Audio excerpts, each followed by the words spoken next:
Bonjour à tous, c'est Tic Tac, salut YouTube. On se retrouve aujourd'hui pour faire la présentation de ma nouvelle moto, la Aprilia Tuono 660 Factory. Cette beauté.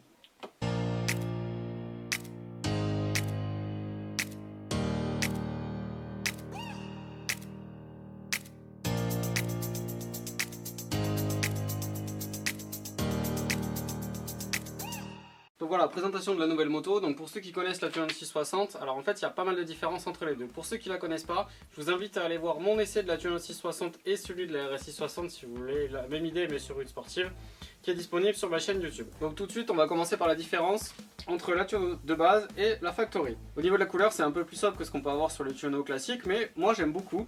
Ça a vraiment un rendu qui est effectivement plus sobre mais vraiment très sympa. C'est un look un peu plus passe-partout peut-être, mais bon ça reste quand même un roadster sportif qui a de la gueule je trouve. Différence au niveau des specs surtout, on a là un moteur de 100 chevaux alors que la Tuono classique est à 95 chevaux pour pouvoir ensuite la brider à 2 à 47,5. Donc celle-ci, désolé les A2, elle ne sera pas disponible pour vous sortie du permis, puisque 100 chevaux, bah, c'est pas bridable. Pour le reste, même couple, 67 Nm de couple, 8500 tours minute, donc ça marche très fort.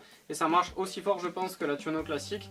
Pour ceux qui ont la 95 chevaux, à mon avis, on n'est pas déçu. Grosse différence avec la Tuono de base, centrale inertielle de série, shifter de série, capot de selle passager livré de série.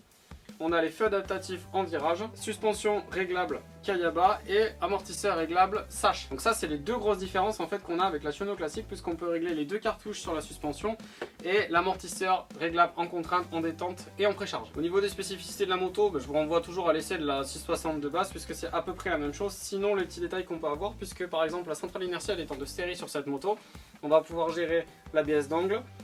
Les feux adaptatifs sont également gérés par la centrale. Le shifter up and down ça fonctionne trop bien, c'est du beurre. Même au rodage ça fonctionne super bien, vraiment génial.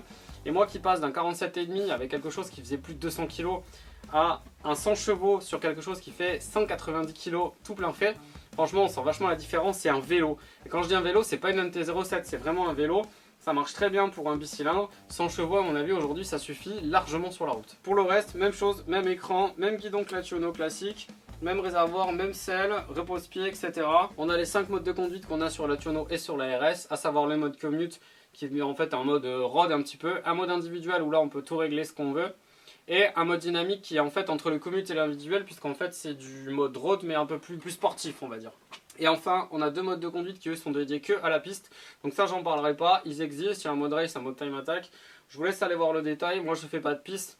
Je ne vais pas rentrer dans le détail là-dessus. Donc de base, cette moto est montée en Pirelli Diablo Rosso Corsa 2, qui sont des pneus un peu mixtes, en fait ça va très bien sur la route. On a un très bon ressenti sur l'avant, surtout en plus avec la suspension qui plonge beaucoup moins je trouve que sur la Tuono classique. Tout ça pour un tarif de 10 990 €, ce qui veut dire qu'en fait cette moto est 500 € plus chère que la Tuono de base, sauf qu'on a suspension, amortisseur, centrale inertielle, shifter, couleur magnifique alors que le reste c'est du sticker, bref c'est pas grave. Donc la différence de tarif en fait se fait là.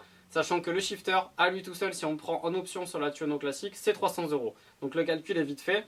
Rien qu'avec l'équipement de base, en fait, on dépasse largement le tarif de la moto si on doit prendre le modèle de base. En termes d'assurance, je voulais faire un petit aparté là-dessus pour ceux que ça peut intéresser. Sortie du A2, donc avec mes 2 ans de permis moto, parce que je n'en ai pas eu avant, j'étais pas assuré soit sur du 50, soit sur du 125. 2 ans sur ma BMW F900R assuré en tout risque. Je paye le même tarif en fait, c'est-à-dire 91 € en tout risque avec l'équipement accessoire, l'équipement pilote, le dommage corporel, le tout risque, la totale.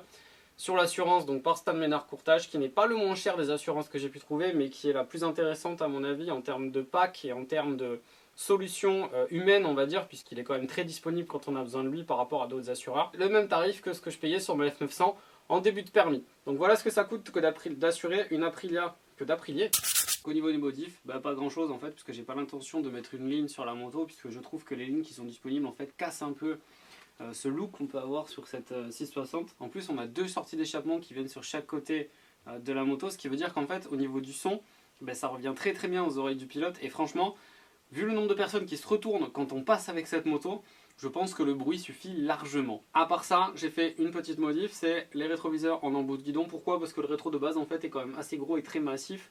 Et franchement, j'étais pas très fan de cette ligne là. Donc ça, c'est les rétroviseurs que j'ai acheté sur Amazon en fait, 30 balles. Ensuite, on rajoute juste les petits obturateurs, une dizaine d'euros. En gros, coût de la modif, 40 €. Allez, à tout péter. Petit film de protection d'écran, je vais juste rajouter des petits tampons là au niveau du réservoir. Parce que en fait, le frottement avec les genoux Et sur l'avant, en fait, la peinture, je pense qu'elle va s'abîmer assez vite. Le noir brillant, bah, ça se raye hein, tout simplement. J'ai donc flashé en fait sur cette moto là quand elle est sortie. Ça coche à peu près toutes les cases de ce que je voulais. Pas trop cher en financement, pas trop cher en assurance. Roadster sportif, donc pas une sportive parce que plus cher, mais on est quand même dans le compromis entre le roadster classique et la sportive. Une position intéressante, on peut emmener un passager même si on va pas faire 400 km avec parce que vu la selle, vu les repose-pieds, c'est un peu compliqué. L'électronique comme je veux, le prix intéressant, en plus l'accueil chez Aprilia, bah, franchement j'ai été très surpris. Donc voilà, raison pour laquelle aujourd'hui, Aprilia Tuono 660 Factory, elle est là et je vais vous emmener avec sur la route, c'est parti.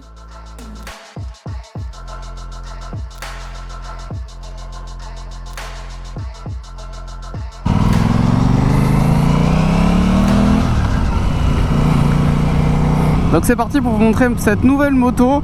Donc sur la route, ce que ça donne, ben là je suis toujours au rodage, donc on dépasse pas les 6500 tours minute. Maintenant, moi ce que je peux vous dire, c'est que là, en presque 300 km, pour une moto que j'ai pas pu essayer avant de l'acheter, ben franchement j'en suis très content. Elle est franchement confortable. Alors moi je pensais que la selle en fait elle serait assez raide et en fait on est vraiment très bien. À part peut-être pour le passager, mais de toute façon comme je l'ai déjà dit, le passager que j'emmènerai avec moi fera pas des centaines de kilomètres, donc normalement ça ne devrait pas causer trop de problèmes. Ou alors faut faire vraiment des pauses de temps en temps. Au niveau du ressenti du moteur, bah franchement le bicylindre marche très bien en termes de puissance. Après voilà, je suis qu'à 2 ans de permis, donc par rapport à certains qui vont dire ouais tu sais ça pousse pas tant que ça, c'est que 100 chevaux, t'as pas un gros couple. Ouais c'est vrai, mais sortie du A2, franchement moi je trouve ça impressionnant, vraiment impressionnant. Après j'ai rien essayé d'autre en full évidemment, mais quand j'aurai l'occasion de le faire j'aurai une comparaison. Mais là, waouh! En termes de maniabilité, malgré que ce soit un roadster sportif et qu'on soit un petit peu sur l'avant, et ben franchement, elle est très maniable, même en ville, même sur des petites manœuvres à basse vitesse. Ça se fait sans trop de... Oula, le frein, ouais, faut que je m'y habitue. À basse vitesse, en fait, ça se fait sans difficulté. Et à l'arrêt, ben en fait, vu qu'elle n'est pas lourde et que elle est quand même bien équilibrée, donc on sent le poids, mais ça se manœuvre quand même très facilement. Je rappelle que je fais 1m67. J'ai les deux pieds qui touchent par terre à l'arrêt avec la selle de base. Voilà, j'ai pas fait rabaisser, j'ai pas touché aux suspensions, j'ai rien fait. Sachant que là, les suspensions de base, le réglage d'usine, en fait, c'est réglé pour 80 kg. Il n'y a pas de taille évidemment, mais c'est pour un poids de 80 kg, donc je suis un peu plus léger que ça. Et oui, sportif les gars. Ces rétros sont vraiment pas mal, franchement, ça réfléchit bien. C'est vrai qu'ils sont pas très grands, mais ils sont vraiment pratiques. Et je voulais pas en fait les mettre en dessous, enfin, j'aurais pu, mais du coup je les ai pas mis en dessous parce que ça implique en fait de bouger le poignet ou de pas y voir très bien et de quitter du coup la route des yeux une seconde ou deux, et ça peut être assez dangereux. Accélération,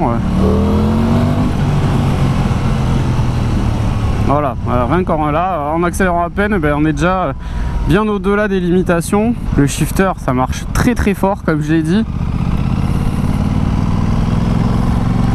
Et je suis impressionné parce que moi sur la BM, le shifter, passer les 1000 km, ben, c'était encore un peu dur, c'était pas hyper évident.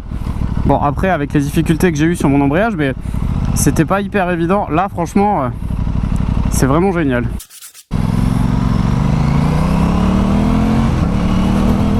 Voilà, je passe les vitesses au shifter. Bah, aucun à-coup, c'est une souplesse. Donc le but c'était de vous faire une présentation un peu plus, alors pas forcément en détail, mais un petit peu en roulant.